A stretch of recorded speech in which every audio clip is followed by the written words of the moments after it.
Hey guys, welcome back. In today's video, we're going to show you how to use Essence Stones in Whiteout Survival.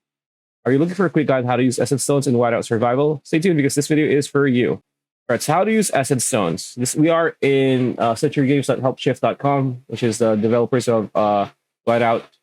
So Essence Stones can be used on legendary hero gear after level 20. So you need to reach level 20 on your legendary hero gear.